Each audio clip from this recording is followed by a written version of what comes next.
Ya voy empezando, señor. A ver, ¿ya?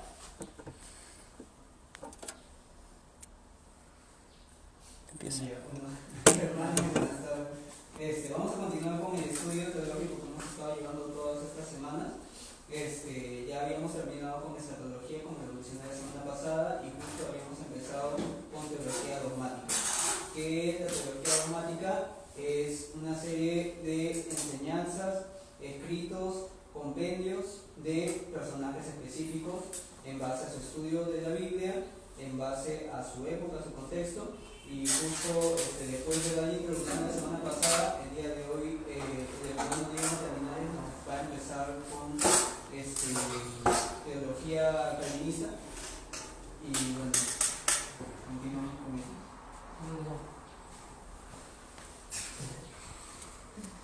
Listo, gracias. Ya bueno, para comenzar, ¿no? En medio de la exposición, si es que ustedes tienen preguntas, aportes, siéntanse totalmente libre, levanten su mano, y la cosa es que sea interactivo. Si hay preguntas de ahí también de repente me avisan, pero que se relacionen al tema, porque esto me dice quién es y le mando saludos.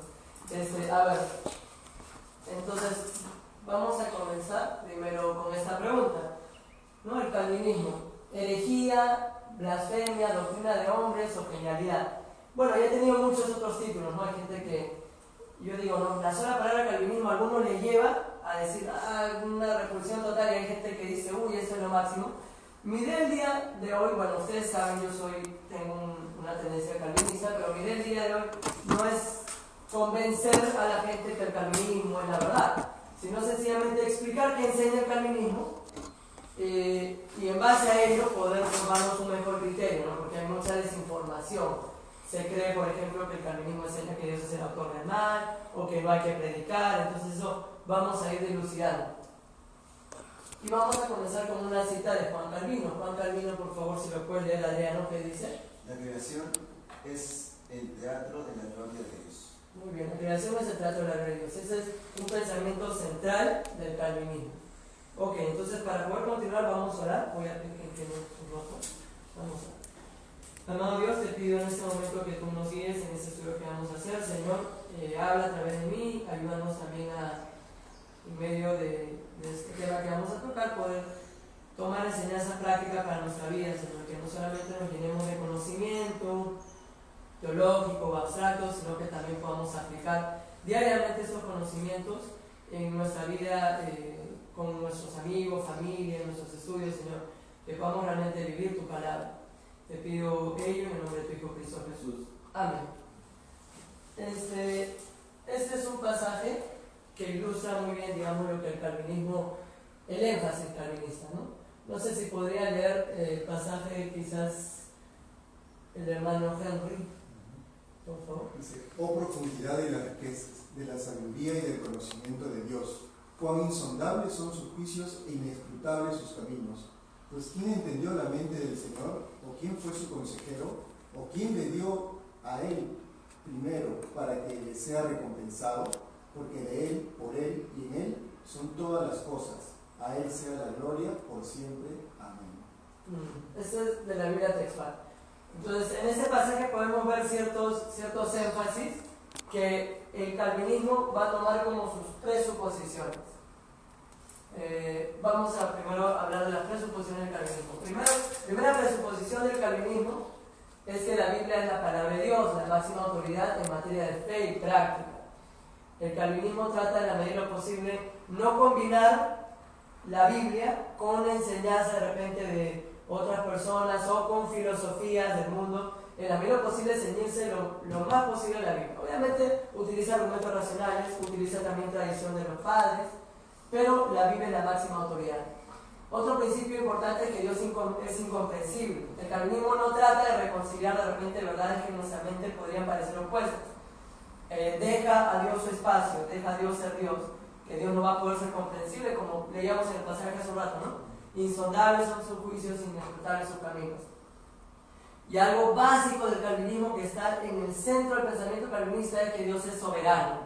Es decir, Dios tiene control sobre toda su creación. Él no depende de nadie, no depende de las elecciones de las personas, sino que Él ha determinado las cosas de acuerdo a su propia voluntad. Él es soberano. Y quizás otro de los más importantes presuposiciones es que Dios hace todas las cosas para su gloria. Dios no tiene que rendirnos cuentas, el centro aquí no es el hombre en absoluto, sino que el centro es Dios. Dios hace las cosas para su gloria. Pero antes de abordar en sí lo que es el calvinismo, me gustaría hacer un resumen histórico. Bueno, aquí hablan de la doctrina de la predestinación, ¿no? Este es un mapa general. Pero personajes que resaltan el histórico calvinismo, número 1, en el siglo V hubo una controversia entre Agustín de Hipona. ¿Perdón, quería decir algo? Pensé que había levantado la mano. Ya avisan si es que quieren decir algo. Agustín de Hipona y Pelagio. Agustín de Hipona tenía una oración conocida, y lo dice por ejemplo en sus confesiones, y decía: Dios, da lo que mandas, manda lo que quieres. Es decir, Agustín entendía que nosotros por nuestras propias capacidades no podíamos obedecer los mandatos de Dios. Y decía: Dios, manda lo que tú quieres que nosotros hagamos, pero da lo que manda, danos la capacidad de poder obedecer. Este pensamiento era algo aborrecible para Pelagio, que era un monje británico, que enseñaba que la caída de Adán, cuando él cayó en el huerto de Edén, solamente le había afectado a él y su progenie, es decir, nosotros no estamos afectados por su pecado en absoluto. Tenemos una naturaleza neutral, de manera que nosotros podemos libremente acercarnos a Dios y hacer buenas obras y tener un libre albedrío pleno. Agustín decía: tenemos una naturaleza que hoy día necesitamos de Dios asistiéndonos para poder llegar a Él. Para el siglo XVI, Martín Lutero tiene una controversia con Erasmo de Róterdam. Erasmo de Róterdam había escrito un libro que se llama De Libre Arbitrio, ¿no? El Libre Albedrío, y en respuesta, Martín Lutero escribió este libro que es de servo arbitrio, el siervo albedrío. No libre, sino más bien como un siervo. Él veía la voluntad como un siervo.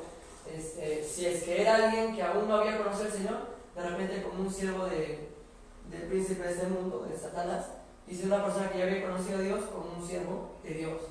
Este libro es una respuesta a la disquisición de Erasmo de Róterdam. Y ahí él habla hace bastante énfasis en la predestinación. Dios predestina a las personas para que logren el fin que Él desea. La siguiente controversia en realidad no es tanto así, ¿no? Juan Calvino, ustedes pueden ver por las fechas que ellos jamás se conocieron, ¿no? Cuando Jacobo Arminio tenía 4 años, Juan Calvino muere. Entonces, contrario a lo que muchos creen, Juan Calvino y Jacobo Arminio jamás se conocieron, porque Jacobo Arminio es una generación después. Juan Calvino, en esta obra, La institución de la religión cristiana y otras, había abordado el tema de la doble predestinación, que era algo que ya Agustín enseñaba en el siglo V. Y igualmente, este énfasis en la soberanía de Dios, el pensamiento calvinista, a lo que Jacobo Arminio no le gustó, no responde, digamos, de una manera negativa ante eso. No lo he mencionado aquí, pero después de eso, una década después, en Holanda se escribe lo que se llama la Remonstrancia, que es un documento donde los arminianos, por decirlo así, exponen su punto. Y en respuesta, en el Sínodo de Dort, se escribe la respuesta que vendrían a ser lo que ahora conocemos como los 5 puntos calvinistas por la doctrina de la gracia. Esto es más o menos para tener un contexto histórico y, digamos, una base de las presuposiciones. Antes de abordar lo que tradicionalmente se enseña como calvinismo, no sé si hay alguna pregunta, alguna duda. Doble predestinación. ¿A qué se refiere? Muchísimas gracias por la pregunta. La doble predestinación enseña que Dios ha predestinado a un grupo selecto de personas para la vida eterna, los ha escogido desde la eternidad y los ha predestinado para que sean sus hijos. Y al resto de la humanidad, por defecto, los había predestinado para el infierno. El mismo Calvino, cuando enseña esta doctrina, dice que era una doctrina terrible. Pero ya esta doctrina aparece en La Ciudad de Dios, que es de Agustín, en el libro 15, en el primer apartado. Pero hay que entenderlo bien. Recordemos de que desde el punto de vista calvinista, lo voy a explicar ahorita, todos están muertos en delitos y pecados, todos merecemos el infierno, no hay quien busque a Dios, no hay quien haga el bien. Entonces lo que hace Dios es escoger un grupo a quienes le manifiesta su gracia y en los cuales activamente tiene que hacer una obra sobrenatural para que ellos puedan ser salvos. En el resto Él no necesita, digamos, hacer una obra sobrenatural para que ellos continúen pecando, porque es su propia naturaleza. Entonces digamos que la primera predestinación sería una predestinación activa, en el caso de los creyentes, y en el caso de los incrédulos una predestinación pasiva, o lo que se llama positiva, y en el caso de los incrédulos negativa. Desde el punto de vista bíblico, cuando dice desde antes de que tú nacieras ya estabas listo en los planes de Dios, o sea, como eso tiene cabida, ¿no?, dentro del pensamiento. Claro. Ahora, hay algo que hay que tener cuidado y es la herejía hipercalvinista enseña la doble predestinación activa-activa, que es algo así como que Dios, así como activamente a los elegidos hace una obra sobrenatural y los predestina para que vayan al cielo, la misma obra ejecuta en los incrédulos. Eso no es lo que enseña el calvinismo histórico, es una desviación y una tergiversación. Pero ciertamente lo que usted mencionaba es la doctrina de la elección. Y esos son los aspectos doctrinales. Digamos, en la parte que viene a ser histórico, en las presuposiciones, porque ahorita vamos a pasar a lo que es en sí la doctrina calvinista. ¿Tienes una consulta? Pienso que Juan Calvino tiene toda una doctrina y enseña bastantes cosas, no solamente acerca de la salvación. ¿Por qué siempre los que se llaman calvinistas siempre solamente hablan de esos 5 puntos?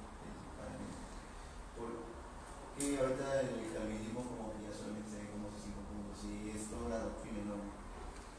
Bueno, los calvinistas de internet, ¿no?, lo que normalmente vemos en las redes sociales, hacen un énfasis de medido solamente en esos 5 puntos, porque realmente cuando tú lees a los calvinistas como John Owen, Jonathan Edwards, Abraham Kuyper, el mismo Charles Hodge, que mencionaba su libro, habla en realidad de distintos aspectos, ¿no? O sea, de cómo este concepto de soberanía de Dios debe aplicarse a las distintas áreas de la vida, ¿no? Porque, por ejemplo, si nosotros vamos a hablar del calvinismo, de lo que viene a ser la escatología, si alguien es calvinista ahí, diríamos una escatología milenial, por ejemplo.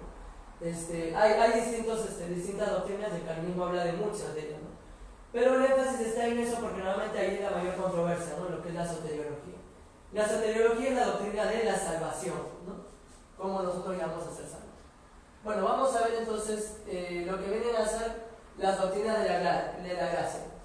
En el siglo XIX se optó por el acrónimo TULIP, ¿no?, que es en inglés, son los de Probability, Unconditional Election, Limited Atonement, Irresistible Grace y Perseverance of the Saints, que es la traducción en castellano de lo que está a la derecha.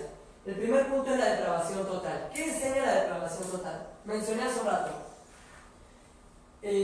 La caída de Adán fue una tragedia, un hecho demasiado grave, que no le afectó solamente a él, porque en Adán nosotros estábamos representados y él es nuestro representante. De manera que cuando Adán cae, nosotros también caímos en él. Y hemos heredado esta naturaleza, lo que se llama el pecado original, que es esta condición caída. De manera que, según lo que la Biblia enseña, por ejemplo en un pasaje como Romanos 3:10, nosotros no podemos buscar a Dios. No hay justo ni a uno. O por ejemplo Efesios dice que nosotros estamos muertos en delitos y pecados. La depravación total también es conocida como la doctrina de la inhabilidad, ¿no? El ser humano por sus propios medios no puede alcanzar a Dios, no puede hacer nada. Esa es la depravación total. Sí. He visto que algunos teólogos dicen que como nosotros hemos sido hechos a imagen y semejanza de Dios con la caída de Adán, o sea, la imagen no se ha perdido, solamente que, claro, o sea, esa imagen se ha trastocado, o sea, ¿cuál es la palabra? Se ha ido... Distorsionando. Exacto, se ha ido distorsionando un poco, o sea que el hombre no se ha dejado de parecer a Dios en su plenitud, o sea, no es completamente, ¿qué quiere decir eso? O sea, que no es completamente malo, que tiene algo de bueno el hombre. A ver, para comenzar, la imagen de Dios, que ha sido hay toda una controversia en lo que es el imago de, por ejemplo, Lutero creía que realmente el hombre había perdido esa imagen de Dios. Calvino no va a ese extremo, e incluso entre los teólogos medievales había este debate. La imagen de Dios viene a relacionarse con los... Bueno, hay distintas interpretaciones, pero yo me adhiero a esta posición y me parece que es la más bíblica. La imagen de Dios tiene que ver con nuestro aspecto inmaterial. El ser humano posee voluntad, emociones, sentimientos, pensamientos, un alma racional, y es lo que le permite relacionarse al hombre con Dios. Y en ese sentido llevamos la imagen de Dios. ¿Ok? Entonces la imagen de Dios no es algo que el hombre tiene, sino que es algo que el hombre es. Entonces no es algo que se ha perdido, pero como tú bien dices, dado que el pecado ha afectado severamente todas estas áreas, no es, por ejemplo, que el hombre ya no tenga intelecto. Por supuesto, nosotros podemos ver grandes obras monumentales, la Torre Eiffel, vemos también obras de filósofos, matemáticos, y vemos que el hombre tiene intelecto. Pero ¿qué ha pasado con ese intelecto? El pecado lo ha dañado severamente. Entonces tenemos o somos a la imagen de Dios, pero lamentablemente esa imagen ha sido trastocada por el pecado. De manera que el deseo continuo de las personas es el mal. Este es el primer punto, la depravación total. Estos pasos están unidos de manera lógica, ¿no? Cada paso lleva al anterior. Entonces, si entendemos a la humanidad como un conjunto de seres depravados totalmente, que no pueden por sus propias fuerzas llegar a Dios, entonces Dios tiene que efectuar una elección incondicional, o también llamada de elección soberana. Dios elige a las personas desde la eternidad, es decir, fuera del tiempo, pero solamente en base a su voluntad, no en base a su conocimiento previo. La posición contrastante, que sería la posición arminiana, enseña que el hombre es elegido en base a el conocimiento de Dios, porque Dios sabe lo que el hombre libremente va a hacer. Entonces, como Él sabe cuál es la decisión que vas a tomar tú, que voy a tomar yo, entonces te escoge. Pero la posición calvinista no es así, Dios escoge solamente por su propia voluntad. Creemos también en la simplicidad de Dios, no es que Dios, ya, escogió porque le dio la regalada gana, como dicen algunos. No, o sea, hay que entender que Dios, aparte de ser soberano, es un ser santo, justo, perfecto, sabio, entonces bondadoso. Entonces la elección soberana que hace Dios está solamente debida a su voluntad, pero en concordancia con sus demás atributos. Entonces no es una decisión injusta o no es una decisión no sabia, no es una decisión sin misericordia, porque todos sus atributos actúan juntamente. Esta es la elección incondicional. ¿Ok? ¿Cómo podemos ver esta doctrina en la Biblia? Bueno, Efesios capítulo 2, ¿no? Que nosotros hemos sido elegidos, dice, según la voluntad de aquel que hace, o mejor dicho, por el designio de su voluntad, dice Efesios capítulo 2, ¿no? Y hay otros pasajes. Lo estamos explicando desde el punto de vista dogmático. Esa es la elección incondicional. El tercer punto es el punto más debatible del calvinismo. Incluso existe lo que se llama en la actualidad calvinistas de 4 puntos, o amirantianos. Ellos dicen, yo creo en todos los puntos menos en la expiación limitada. La expiación limitada, que tiene un nombre en realidad poco afortunado, porque lo más correcto sería redención particular, enseña que Jesús, cuando vino a morir en la cruz, Él vino a expiar o a hacer pago por el pecado solamente de los escogidos. Entonces Él, cuando se sacrificó, fue para que los escogidos sean salvos, su iglesia. Dime. ¿Por qué no estás completamente de acuerdo con la expresión limitada y sería más oportuno decir redención particular? Porque pienso que tanto la expiación limitada, tanto la expiación, digamos, la doctrina arminiana como la calvinista son expiaciones limitadas. ¿Por qué? Porque en el caso de la expiación calvinista es limitada en cuanto al número de personas. Pero en el caso de la expiación arminiana, como es para todos, es limitada en sus efectos. Porque Jesús realiza la expiación de todos, pero no es completa la expiación. Está limitada en sus efectos. Porque aún falta la respuesta del hombre a la gracia de Dios, ¿no? Donde el hombre, por fe, digamos, decide confiar en Cristo. Es la posición arminiana. En cambio, en la posición calvinista, la expiación es completa, perfecta, ¿no? Pero solamente se reduce a los escogidos. Entonces, en ellos se produce esa redención. ¿Dónde podemos ver esta doctrina? Por ejemplo, en el libro de Hebreos, cuando dice que Él con una sola ofrenda hizo perfectos a los santificados, en Hebreos capítulo 10. Bueno, y cuando Él ora, por ejemplo, en el libro de Juan, Él ora solamente por la iglesia. No oro por el mundo, sino por aquellos que me dicen. Entonces, vemos ahí la expiación limitada. La gracia irresistible. La gracia irresistible enseña básicamente de que, bueno, como siguiendo el paso lógico, dado que todos están depravados, Dios escoge solamente a algunos, Jesús muere por estos que Dios ha escogido soberanamente, entonces Dios tiene que manifestar su gracia. Gracia irresistible. ¿Qué significa? Que, como decía San Agustín, cuando Dios quiere salvar, no hay libre albedrío que se le oponga. Es decir, si una persona no salva, bueno, Dios le copió. Entonces Dios a través de una obra monergista, es decir, que solamente el que actúa es Dios, el hombre no actúa, el hombre es un receptor pasivo, solamente por una acción monergista de Dios, Dios cambia el corazón, regenera y ahora habilita a esa persona para que esté en su voluntad creer. Porque previamente no estaba en la voluntad del hombre creer en Cristo. Dios tiene que cambiar la voluntad del hombre. Sí, dime. Una pregunta. Entonces, el hombre no tiene la capacidad de creer en Dios por sí solo. Claro. De creer para salvación, ¿no? Bueno, porque un asentimiento intelectual, o sea, como decir Dios existe, bueno, hay mucha gente que dice Dios existe. Incluso la Biblia nos dice en Santiago que los demonios también creen y sienten. Pero la capacidad de confiar en Dios para salvación no es en el hombre, ¿no? O sea, no es posible. Esa es la gracia irresistible, ¿no? ¿Cómo podemos ver eso? Por ejemplo, en Juan 6:44, que dice, vamos a Juan 6:44, por ejemplo. Voy a decir, no, de repente no creo lo que está diciendo Diego.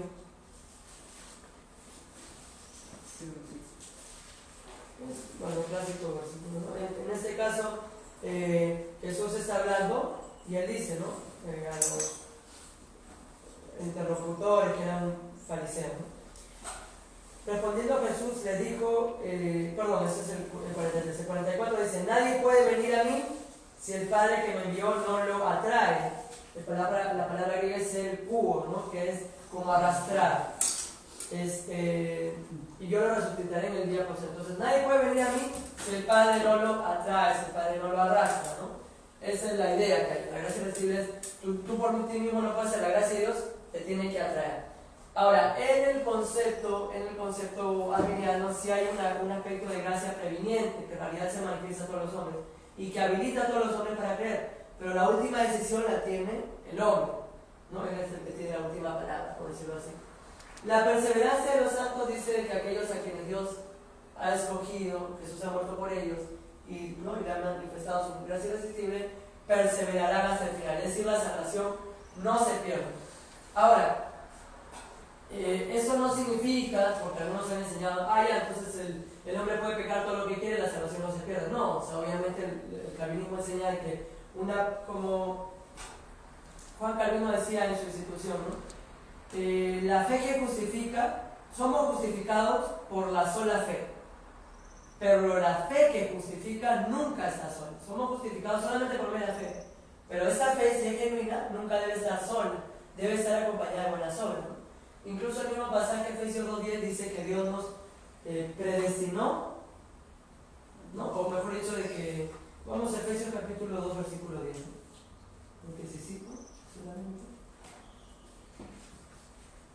Efesios 2:10 nos dice: porque somos hechura suya, creados en Cristo Jesús, para buenas obras, las cuales Dios preparó de antemano para que anduviésemos. Nuestras buenas obras son una evidencia de que somos salvos, pero han sido preparadas también por Dios, ¿no? De antemano, para que nosotros podamos andar en ello. Básicamente estos son lo que se llama la doctrina de la gracia, el tulip, los 5 puntos del calvinismo, que aparecen enseñados una y otra vez, tanto en el sínodo de Dort, en la confesión de fe de Westminster, en la confesión bautista de Londres, y que la mayoría de calvinistas han enseñado y defendido a lo largo de la historia, ¿no? Charles Spurgeon, etc. Pregunta: ¿por qué estos puntos se llaman, o sea, se les atribuye a Calvino, si eso ya estaban pensados desde antes? Muy buena pregunta. Realmente Calvino jamás formuló estos 5 puntos, si tú puedes ver, ¿no? La institución de la religión cristiana, el resto de sus obras, él jamás lo formuló. Pero se le atribuye a Calvino porque, digamos, este pensamiento calvinista, que, bueno, aquí entre nos, ¿no? Calvino realmente hubiera estado en contra de que se utilice el término calvinista.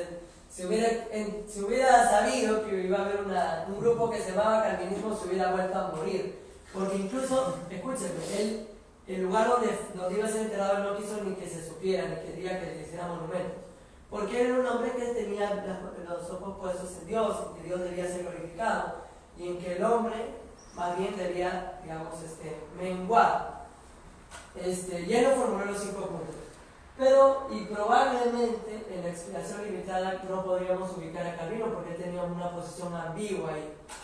Pero se le llaman los 5 puntos del calvinismo porque, por la influencia del pensamiento calvinista, que en realidad lo que hace Calvino en su institución es recoger comentarios patrísticos y la Biblia. pero bueno, se llama calvinismo. Al recoger este pensamiento, forma algo que se llamaría el pensamiento calvinista, que influencia en las confesiones posteriores, ¿no? Y en los libros que hemos comentado. ¿Sí, digo? Con comentarios patrísticos te refieres a que he leído a los padres de la iglesia, ¿sí? Por supuesto, y hubo un debate. ¿Podrías mencionar a quiénes serían los padres de la iglesia? Sí, muy bien. A ver, bueno, te comento, para comenzar, algo que Calvino es muy alabado por lo que es su inteligencia. Él desde antes de convertirse en cristiano estuvo en una universidad en Francia, y él era muy estudioso. Y él citaba a los padres de memoria, incluso lo invitaron a un debate en el cual Teodoro Beza, que era su alumno, que escribió también una biografía de Calvino, tenía que debatir. Entonces, lo que Calvino entra al debate y él empieza a citar a los padres de memoria. En esta obra, por ejemplo, nosotros podemos ver varias citas de padres de la iglesia. Ese es el índice de cita bíblica. Por ejemplo, Hilario de Poitiers, Ireneo, Gregorio Nacianceno, Gregorio de Niza, Duns Scoto. Duns Scoto es medieval y es full cita de padres de la iglesia. El más citado obviamente va a ser Agustín, ¿no? Más del 50% de citas son de Agustín. Pero bueno, también cita Ambrosio, cita Anselmo de Canterbury. Esos son, digamos, los escritos patrísticos de los primeros cristianos. También, bueno, cita Clemente, ¿no? Eso fue lo que hizo. Es más, Calvino no tenía la mentalidad de formar una nueva doctrina. Para él eso es herejía, ¿no? Eso es herejía, formar una nueva doctrina. Lo único que él quería hacer, su plan era sistematizar lo que la iglesia había enseñado a través de la historia y lo que la Biblia, ¿no?, enseñaba. Entonces, digamos que a eso se refiere, ¿no? Recoge esos comentarios. No sé si hay preguntas hasta acá o podemos pasar al... ¿Por qué Calvino tenía una idea ambigua en expiación limitada? Bueno, nosotros podemos leer, por ejemplo, en su comentario en 1 Juan capítulo 2, donde, por ejemplo, el clásico versículo que utiliza el Salmiano, que dice que Jesús es la propiciación no solo por nosotros, sino por todo el mundo. Entonces ahí Calvino dice, bueno, yo no estoy a favor de lo que dicen, de que esta propiciación realmente es por todo el mundo, pero, o sea, tendría que leerlo, ¿me entiendes? Para que te des cuenta, es una posición ambigua.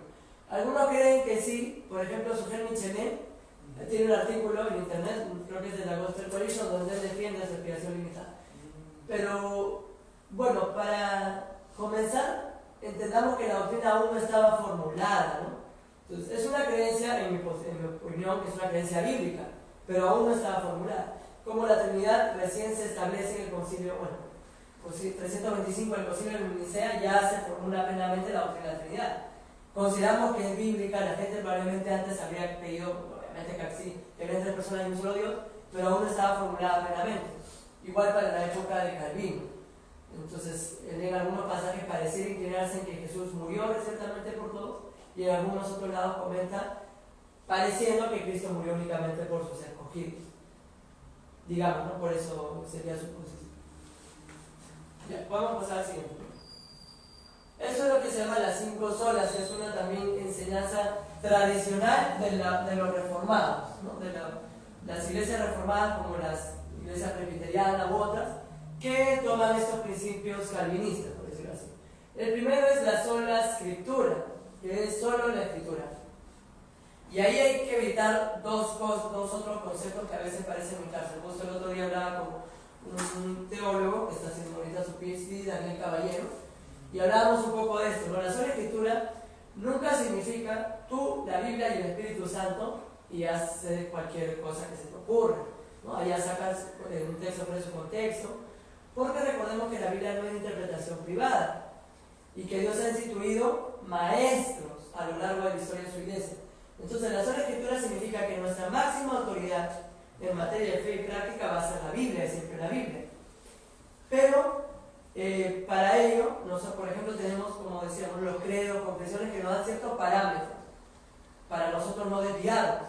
Por ejemplo, si nadie en la historia hasta el año 2018 ha interpretado un versículo de una forma, pero a mí se me ocurre que esta es su interpretación correcta, no es así, porque la sola escritura no es porque a mí se me ocurre, sino que toma en cuenta también lo que la iglesia ha enseñado históricamente. ¿Okay? Hay otro concepto que es la nuda escritura. La nuda escritura sí es tú, la Biblia, el Espíritu Santo y la máxima autoridad normalmente en estas iglesias que aceptan ello termina siendo el pastor. La confesión de fe es el pastor, lo que el pastor dice ya así es. Y eso realmente no es así, ¿no? Nosotros la iglesia no comenzó este año, en 2018, hay toda una historia, ¿no?, del primer siglo. Otro concepto es la prima escritura, donde la escritura y la tradición tienen un estándar parecido. Bueno, siempre dicen, ¿no?, que supuestamente la tradición está subordinada a la escritura, pero la tradición viene a ser también parte de la revelación de Dios. Esa es la prima escritura, donde prima la Biblia, pero hay otras fuentes de revelación. Entonces, un ejemplo de prima escritura sería el catolicismo. Los católicos creo que van un poco más allá porque ellos enseñan más bien que tienen el mismo nivel, ¿no? O sea, las confesiones o las declaraciones ex cátedra, el magisterio de la iglesia, ¿no?, la infalibilidad papal y todo ello, sumado con la Biblia, vienen a ser la revelación. Los libros que ellos hicieron los apócrifos. Claro, ¿no?, libros del Antiguo Testamento que nuestra Biblia no incluye. Y nuevo también, ¿no? Son libros apócrifos del Nuevo o solamente el Antiguo. Solamente en el Antiguo Solamente Testamento. el Antiguo. Lo que ellos lo llaman los deuterocanónicos, Macabeos, sabiduría, Tobías, etc. ¿Qué? Eclesiástico también. La sola fide, perdón, ¿ibas a decir algo? No. Ok, la sola fide enseña que la salvación es solo por medio de la fe en Jesús, únicamente por medio de la fe. ¿No? Según la Biblia misma lo enseña en Efesios 2, 8 y 9, porque por gracia sois salvos por medio de la fe. Y esto no es de vosotros, sino que es un don de Dios. Entonces somos salvos a través de la fe sin las obras, porque las obras son consecuencia de la fe, no contribuyen a nuestra salvación. Sí, por favor. Solo una pequeña pregunta. En ese versículo, por lo que leí, parece que dice que ahí el don no es la fe, sino la salvación. ¿Estoy de acuerdo? No. A veces, o sea, leía en unos y en otros, y en unos decían que cuando ahí dice, y esto no es de vosotros, sino es don de Dios. Algunos dicen, se refiere a la fe anteriormente mencionada. Y otros dicen, no, se refiere a la salvación, que está antes de mencionar a la fe. Sí, realmente se refiere a la fe como un don de Dios. Y no es el único pasaje, ¿no? Porque, por ejemplo, nosotros encontramos en 1 Timoteo que nosotros debemos orar por aquellos que están cautivos en el lazo del diablo para que Dios les conceda arrepentimiento. Entonces, Dios es quien concede arrepentimiento. Y, por ejemplo, en 1 Pedro también habla a los creyentes y dice: a vosotros se os ha concedido no solamente que creáis, nota que dice que se nos ha concedido no solamente el creer, sino el sufrir por él. Ambas cosas son cosas que Dios nos ha concedido, el creer y el sufrir. Entonces, vemos que el don de la fe no es una enseñanza particular, ¿no? Ese último versículo que mencionaste, ¿cuál es? No tengo mi celular, mira, no sé si lo puede. ¿Tienes concordancia? Claro. Está en 1 Pedro, ¿no?, que dice: a vosotros os ha concedido no solamente el hecho de que creáis, sino también que padezcáis por él. Y Bueno, pues, dime. en el caso de Santiago, porque Santiago te habla mucho de acción, ¿no? Que sin obras no es nada. ¿Eso entra dentro de este pensamiento o simplemente se excluye o es otra cosa? Sí, muchas gracias, porque a veces incluso acusan al calvinismo y en la enseñanza de los normales enseñan: ustedes solamente tienen fe y hacen lo que quieren. Como mencionaba la cita de Calvino, ¿no? La fe que solo somos justificados por la fe sola, pero la fe que justifica nunca está sola. O sea, la justificación, el hecho de ser justo delante de Dios, se produce a través de la fe, confiar solamente en Cristo para salvación. Pero, obviamente, como bien enseña Santiago, esa fe debe tener obras, si no es una fe muerta. Y Calvino habla, incluso en un pasaje controversial de sus instituciones, si no me equivoco es en el libro 3, de que hay un tipo de fe, que es esta fe emocional, en la cual uno dice: yo creo en Dios y todo eso, y confío en Él, pero es temporal. Y luego la persona se pierde, porque no es una fe genuina. Entonces, porque ¿qué debe suceder con la fe genuina? Que debe tener frutos, debe tener consecuencias en la vida del creyente. Si nosotros hemos sido regenerados, dice la Biblia que el que esté en Cristo, nueva criatura es, las cosas viejas pasaron y aquí todas son hechas nuevas. ¿Encontraste el pasaje? Sí, Filipenses 1:29. Yo estaba en 1 Pedro. Filipenses, no, pero ese no es el creer como el hacer. Por su buena voluntad. Dice, porque a vosotros os es concedido a causa de Sí. Cristo, no solo que creáis en Él, sino también que padezcáis por Él. Muy bien, gracias por la corrección. Entonces, se nos ha concedido no solamente creer, esa es una concesión de parte de Dios, sino también padecer por Él. Y retomando el último punto, claro, o sea, la enseñanza siempre ha sido, y un ejemplo claro de esto son los puritanos, un movimiento del siglo XVII que se dio principalmente en Inglaterra, Escocia, donde se hacía un énfasis no solamente en lo que es el calvinismo y la teología, tenemos a teólogos como John Owen u otros, sino también en énfasis en la piedad, en la devoción a Dios. Tuve los escritos que hablan de cómo estos principios bíblicos se deben adaptar o se deben aplicar a todas las áreas de la vida. Entonces sí hay un énfasis en la santidad, es importante, nosotros enseñamos también, la posición calvinista también enseña un énfasis en la santidad. ¿Cómo nosotros nos podemos dar cuenta, digamos, que fuimos predestinados? No solamente porque tengo fe, sino porque mi vida es una vida cambiada, ¿no? Que evidencia esos frutos, ¿no? Romanos 8 nos enseña eso, que el Espíritu da testimonio a nuestro Espíritu de que somos sus hijos. Sola gratia. ¿Qué es la sola gratia? Que la salvación es solamente por medio de la gracia de Dios. Definimos la gracia como un regalo inmerecido por parte del Señor. Dios nos regala su gracia y no hay mérito alguno que nosotros podamos hacer. Dios no vio nada, este es más guapo, este es más inteligente. No. O sea, solamente un regalo de parte de Él. Eso es lo que enseña, ¿no? Y en el mismo pasaje lo podemos ver, porque por gracia, ¿no? Efesios 2:8, sois salvos. Un regalo de Dios. Solus Christus.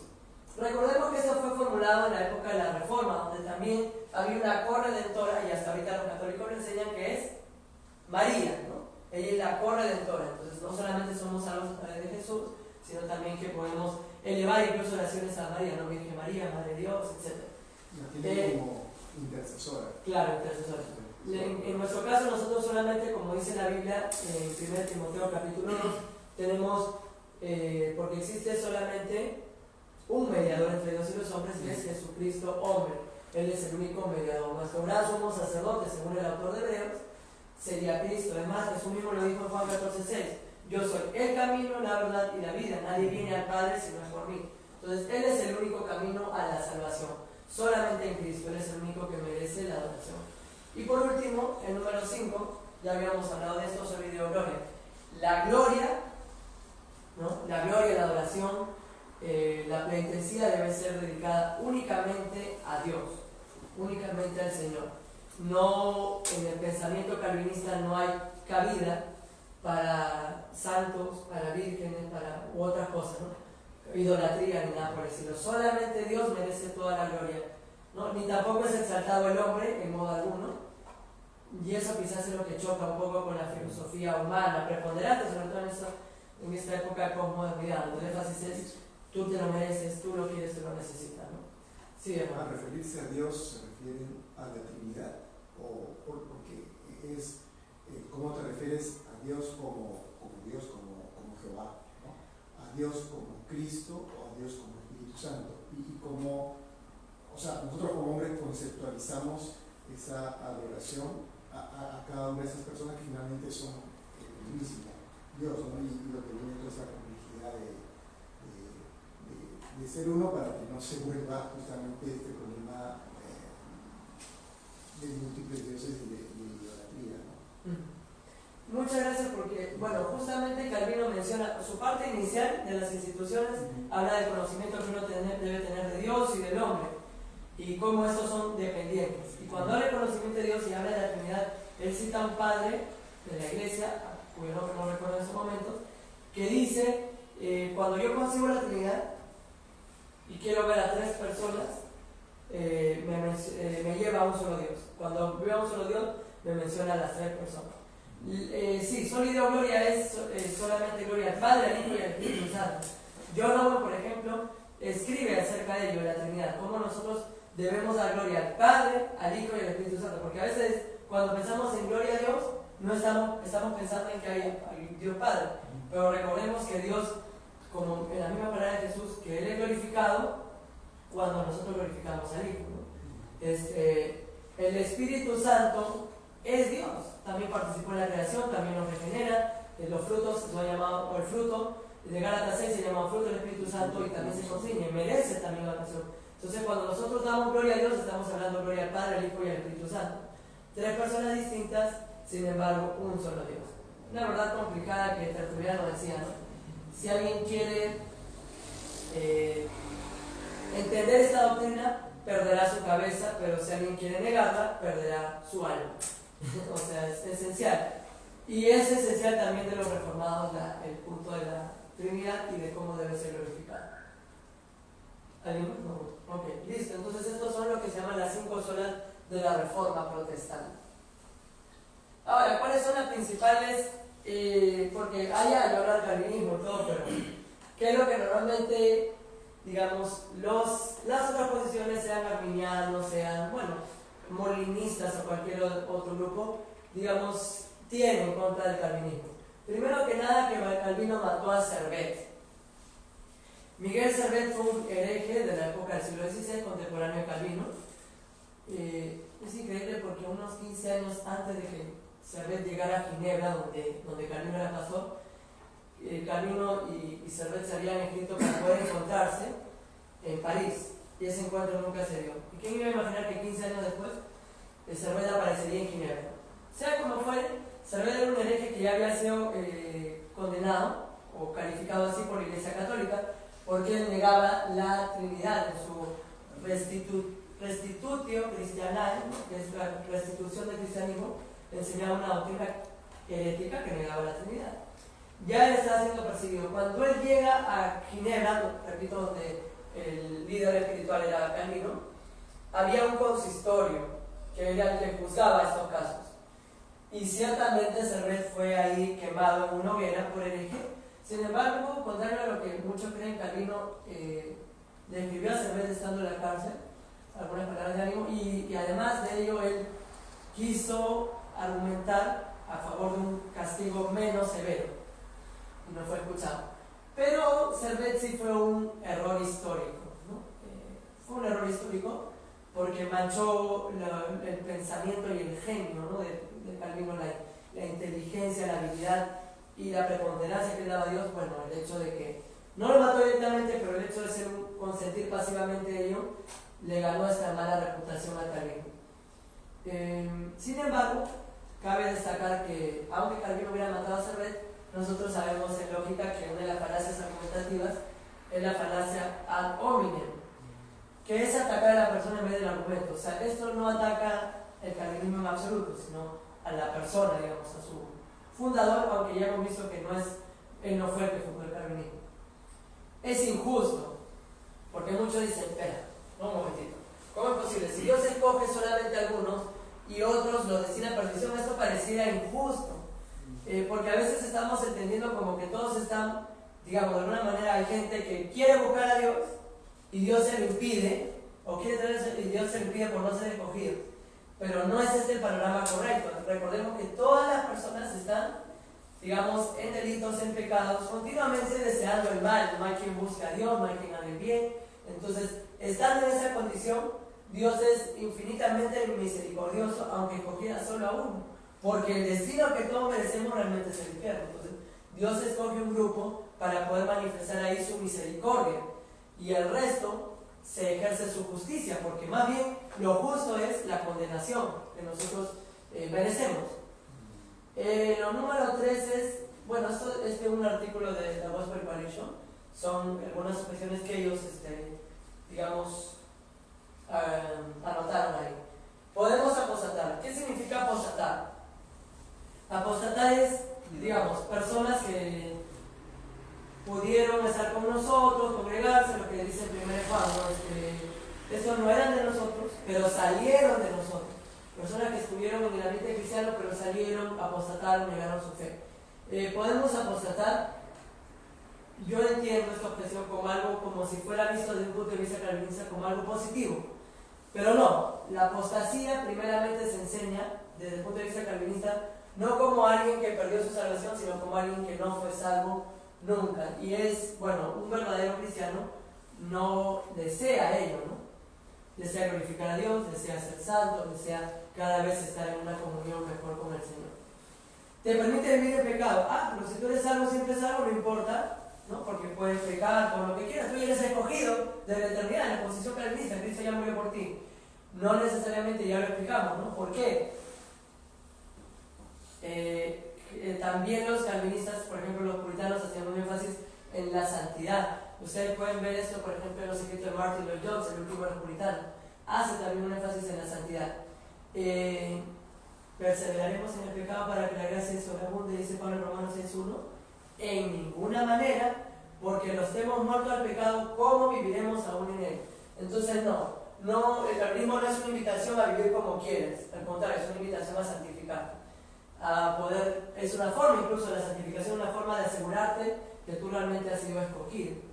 Es fatalismo, en el sentido de que no importa lo que yo quiera, o sea, se va a dar lo que Dios ya ha predestinado, no importa si yo oro, para qué predicamos el Evangelio, si solamente se van a salvar lo que Cristo escogió. Ahí nosotros entendemos dentro de la tradición reformada dos voluntades que hay en Dios. Una voluntad es la voluntad revelada, que viene a ser la voluntad prescriptiva, es lo que nosotros encontramos en su palabra, como los mandatos. Es la voluntad de Dios, por ejemplo, cuando dice, ¿no? en 1 Timoteo, porque la voluntad de Dios es vuestra santificación, que os apartéis de fornicación. Esa es la voluntad de Dios, lo que Dios desea para nosotros. Los 10 mandamientos, no matarás, no adulterarás, no mentirás, son los deseos de Dios para nosotros, es su voluntad. Eso es lo que se llama la voluntad preceptiva, decíamos, ¿no? Pero hay otra voluntad que es una voluntad que permanece oculta en el ser de Dios, y solo Él conoce. Las cosas ocultas pertenecen a Dios. ¿Cuál es esa voluntad? Es la voluntad que Dios ha decretado. Eso es una voluntad inmutable que no va a cambiar. Lo vemos, por ejemplo, en pasajes como Isaías 46:10, donde dice de que Dios hace lo que Él desea, Daniel 4:35, ¿no? El pasaje donde habla Nabucodonosor y dice que Él hace su voluntad en el ejército del cielo y en la tierra. Entonces, Efesios 1 también menciona, ¿no? Que hace todas las cosas según el designio de su voluntad. ¿Es fatalismo? No, porque Dios también, dentro de lo que ha predestinado nuestras oraciones. Y si tú no oras, Dios no va a actuar de acuerdo a ello, porque nosotros estamos limitados por un plano espacio-temporal y Dios se relaciona con nosotros en ese aspecto también. Él es un ser personal. Y si tú no predicas, la persona no se va a convertir.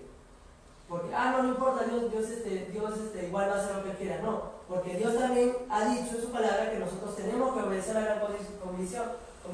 Justo el día de hoy íbamos a irnos a predicar al parque y pudimos hablar con algunas personas.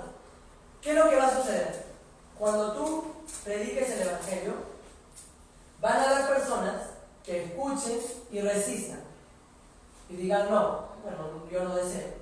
Y van a haber personas que sí lo acepten, que son las personas que Dios ha predestinado y en las cuales Él hace su obra sobrenatural. Pero el problema es que como nosotros no sabemos cuáles son los escogidos por Dios, nuestro mandato es ir a predicar a todas las naciones, ¿no? Ir a predicar el Evangelio. No hay fatalismo. Sencillamente Dios obra, pero no obra sin nosotros. San Agustín decía, el Dios que escogió sin ti no te salvará sin ti. O sea, tú eres parte también del plan. Nosotros somos parte del plan de Dios. Y eso es lo bonito, digamos, y eso es lo maravilloso de ello, que nosotros podemos ser parte de este plan soberano de Dios, de poder llevar a su gloria a un grupo que Él escogió desde la eternidad. Nosotros somos parte de ello, es nuestra misión. Una pregunta. Sí. ¿Qué es fatalismo? Fatalismo es que sin importar lo que tú hagas, bueno, va a suceder lo que va a suceder porque todo está determinado y no hay nada que tú puedas influenciar. Claro. Pero la Biblia sí enseña que nosotros sí podemos, a través de nuestras oraciones, a través de nuestra predicación y nuestras acciones.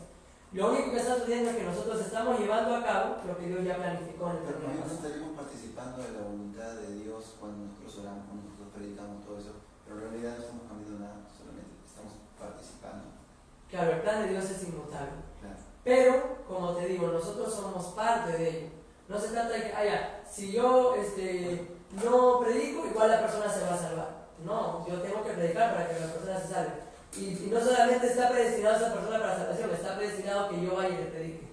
O sea, todo eso está en un marco que Dios ya ha establecido. La iglesia tiene que Ajá, la iglesia tiene que Este, Se decía en el libro de Cristiano de la Iglesia Timoteo. Claro, pero el conocimiento de Dios santo, de la cosa. Sí. lo que yo pensé es que no necesariamente por predicar, o sea, por el hecho de estar predicando, no significa que yo dejaría de tener un pensamiento fatalista. Yo estoy predicando porque estoy cumpliendo con lo que dice Dios, pero más que sé que no va a cambiar nada de lo que ya está establecido. Claro, pero o sea, la diferencia es que yo no soy parte de ese plan. Además, hay que entender algo, o sea, una cosa es que las cosas, que todo suceda por necesidad y esté predestinado por el solo azar o porque, bueno, como te digo, la necesidad y así tiene que ser.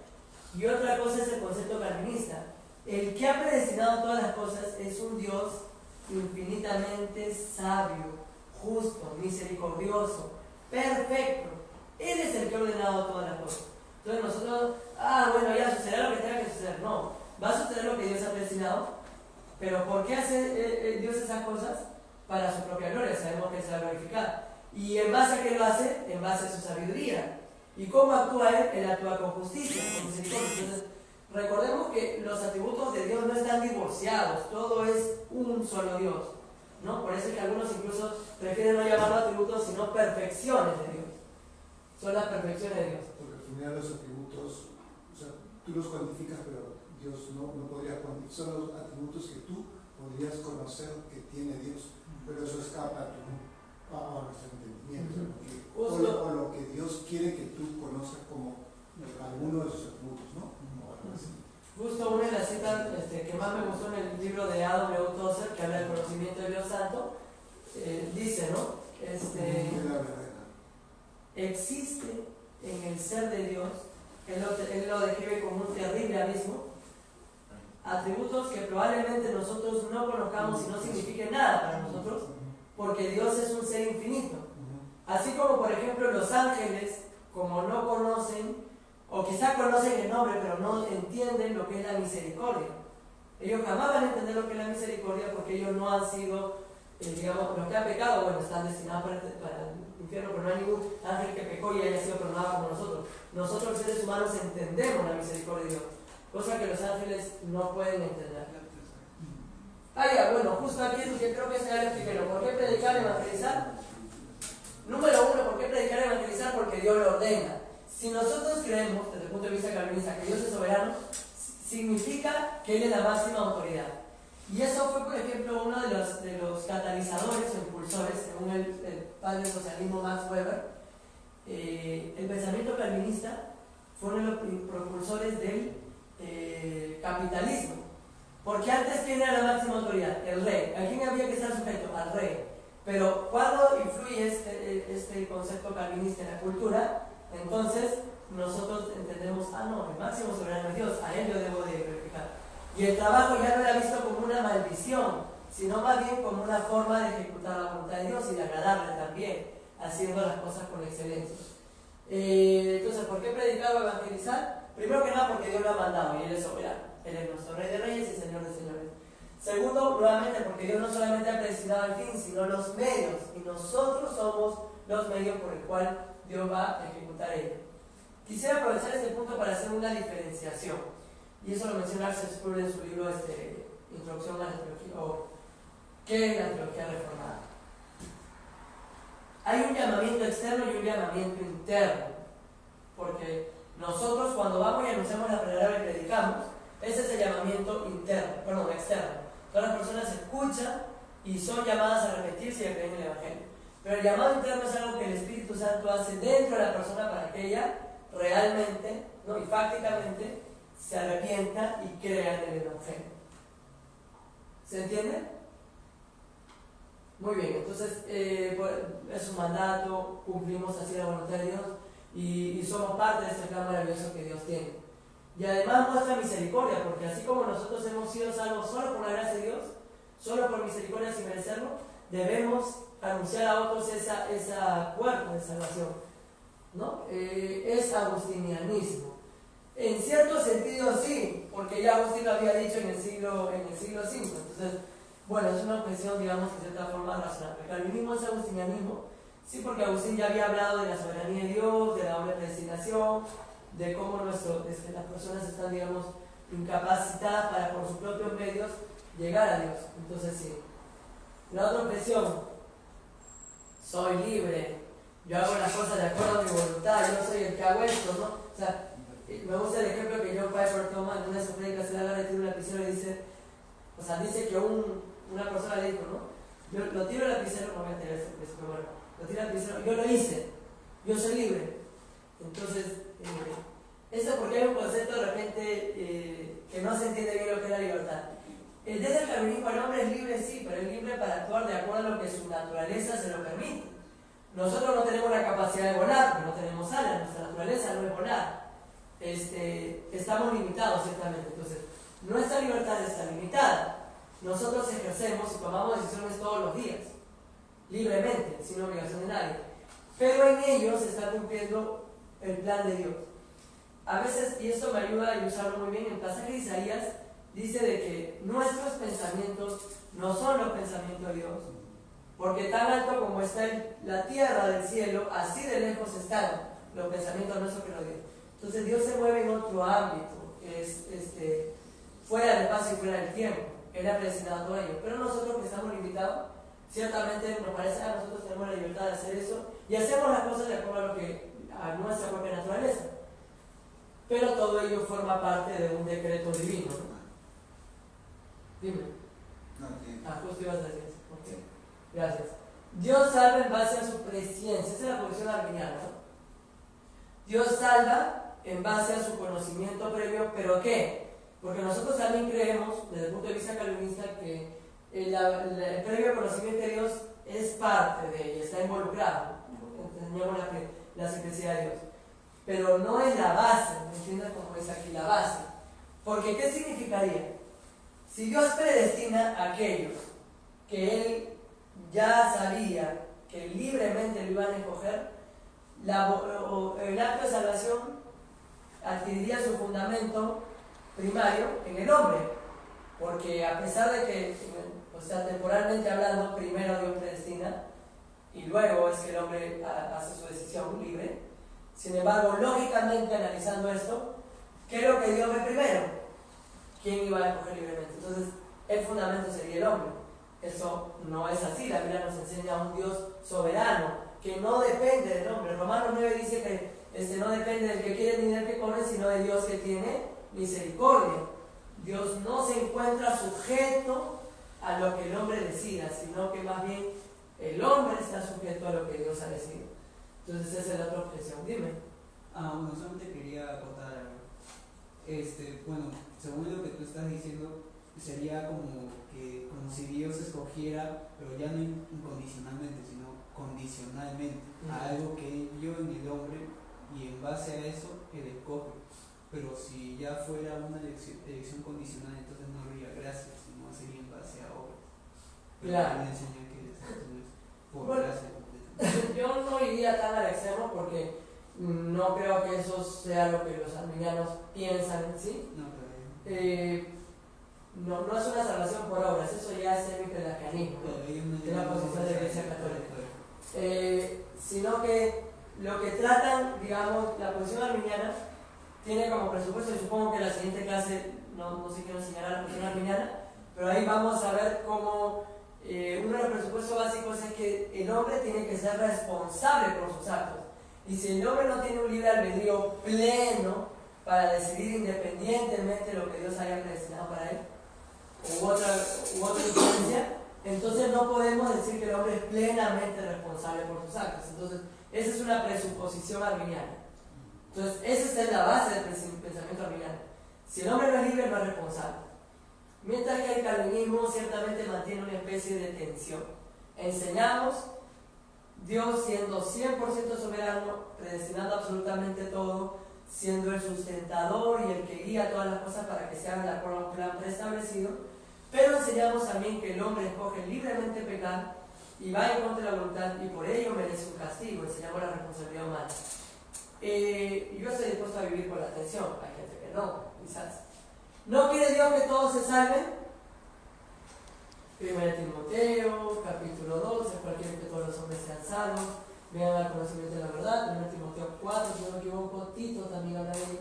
No, como ya Hay pasajes- explicaste, su voluntad preceptiva. Claro, hay pasajes que nos enseñan que Dios quiere que aparentemente que Dios quiere que todo el mundo sea salvo.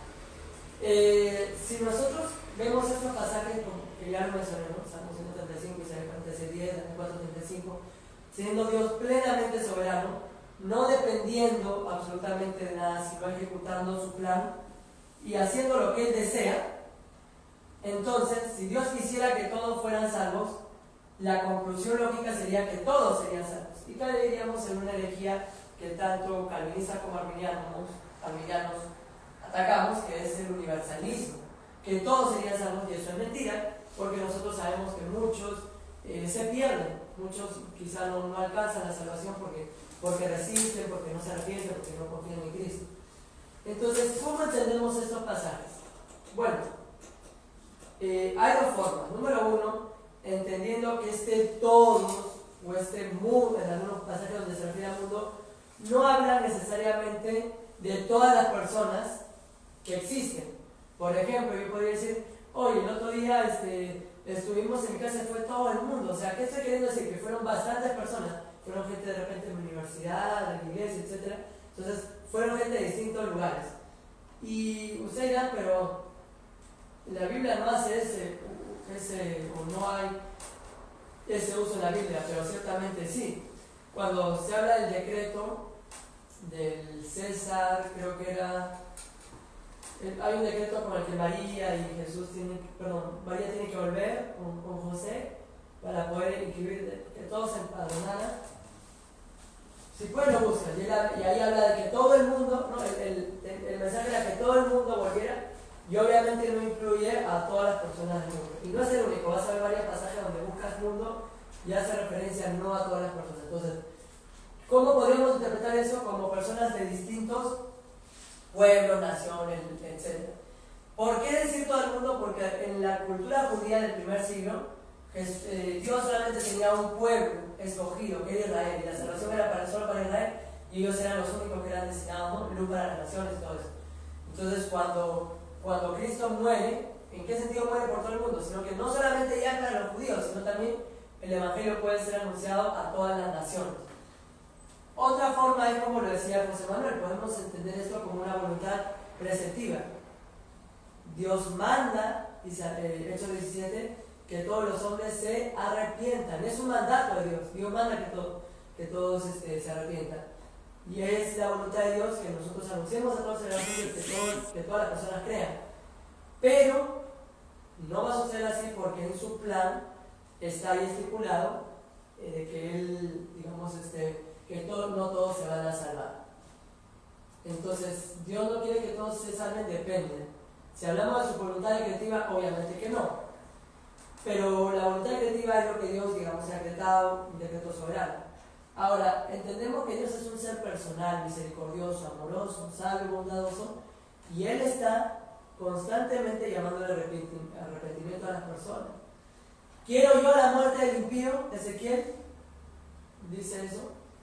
No, obviamente que Dios no quiere la muerte del impío. Porque ¿qué significa que dé la muerte del impío? Que Dios se complace.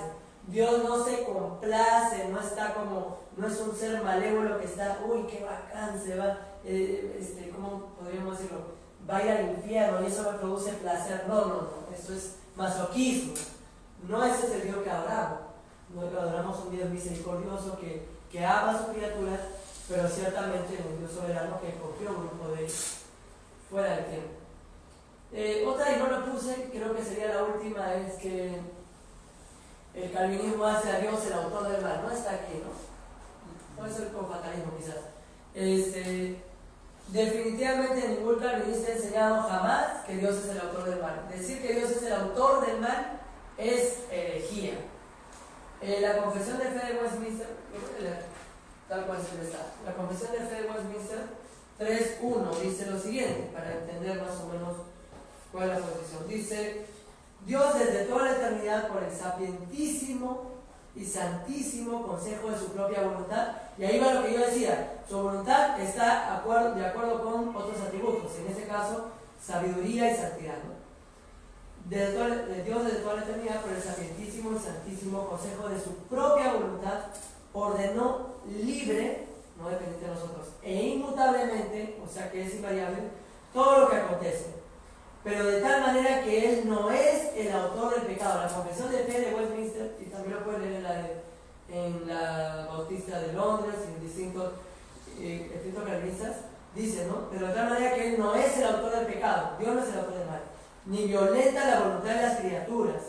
Porque recuerden, ¿qué es lo que hace Dios cuando cambia una persona? Hace que su voluntad cambie, no es que va en contra de la voluntad, sino que hace que su voluntad cambie.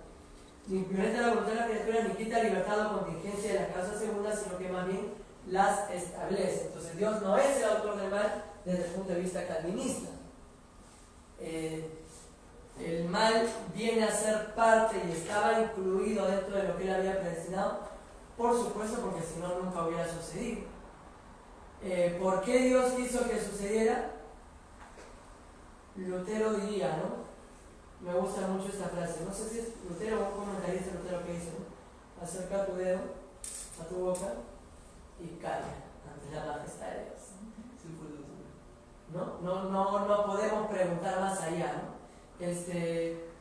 Otro teólogo también diría, ¿no? Como dijo Jesús, porque así te agradó a ti, oh Dios. Porque así agradó a Dios. Él lo quiso de esa manera y lo estableció así. Sin embargo, yo creo que no fue una decisión solamente arbitraria, incluso malévola. Pienso de que uno de los planes que probablemente Dios tenía para poder permitir la maldad en el mundo es el hecho de que si no hubiera habido caída, Jesús no hubiera tenido que morir por nosotros en una cruz y no hubiéramos podido ver ahí el amor de Dios. Agustín decía, ¿no? La cruz es el púlpito desde donde Dios predicó el amor al mundo. Ahí en la cruz nosotros entendemos que Dios fue justo, santo, misericordioso. Si no existiera pecado, no hubiéramos podido conocer esa perfección de Dios, ese atributo del Señor. Bueno, básicamente hemos abordado algunas. También que, bueno, tenemos muy poco tiempo, el calvinismo, como le digo, y ahí vemos, ¿no? Hay varios libros y es muy extenso, es muy rico en su pensamiento, hay muchas cosas que podríamos mencionar. De repente incluso hay más objeciones o más pasajes que apoyan ciertas cosas, pero he tratado de ser lo más sucinto posible. No sé si es que hay alguna pregunta adicional. Siempre pongo eso al final de mi presentación. Y John Newton lo hacía en su canción.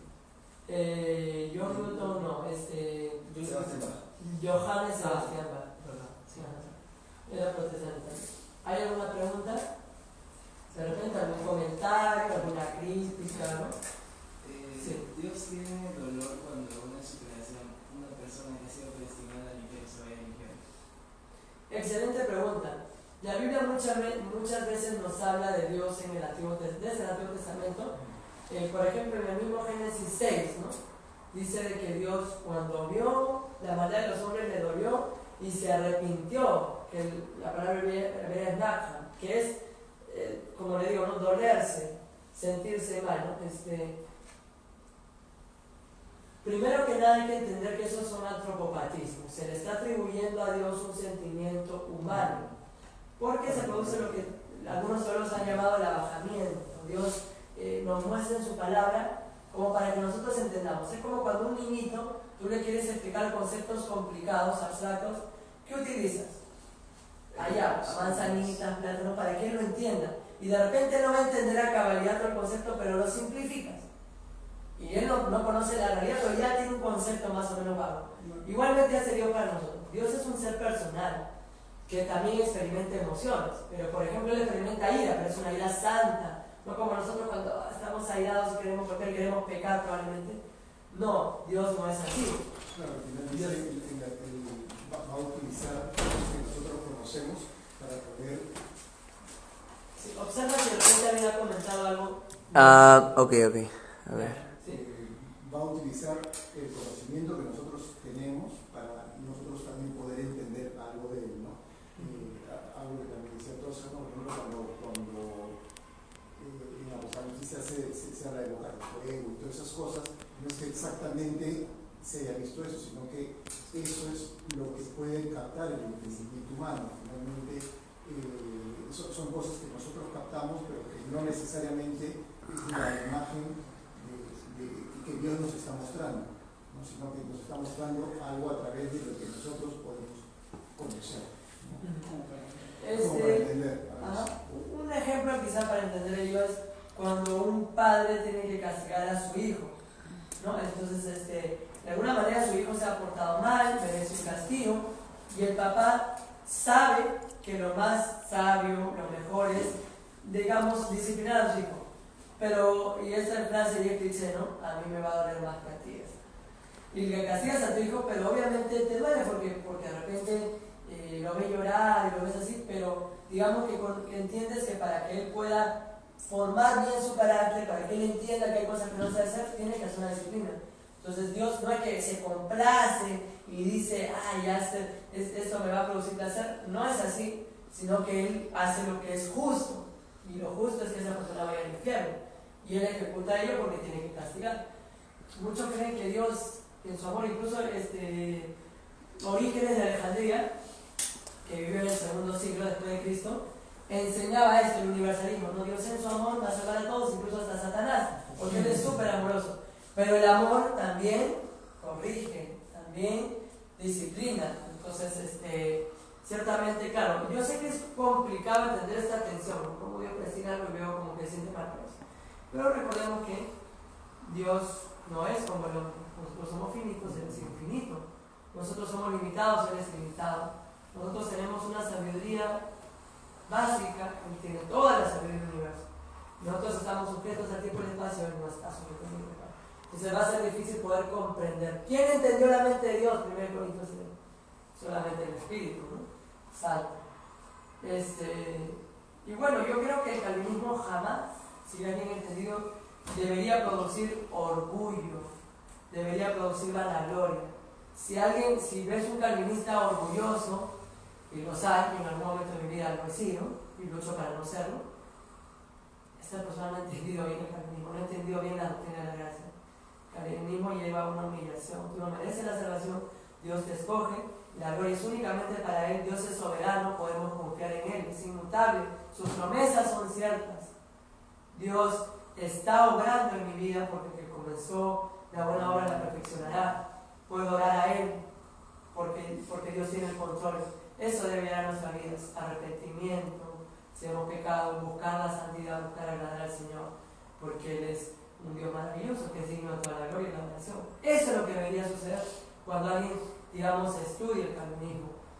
No vanagloria, no orgullo, que lamentablemente muchas veces se ve en las redes sociales, ¿no? Y jamás menosprecio por otras personas que manifiestan una tradición distinta.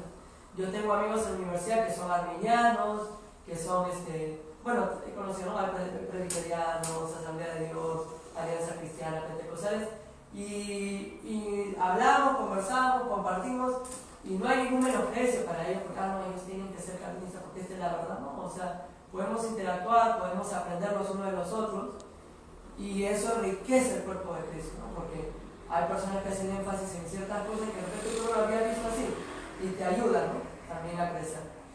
Entonces no debería haber un menosprecio, ¿no? O sea, menos que yo conozco el calvinista, ¿no? Eso es incorrecto. Listo, bueno, no sé si ya vamos a orar.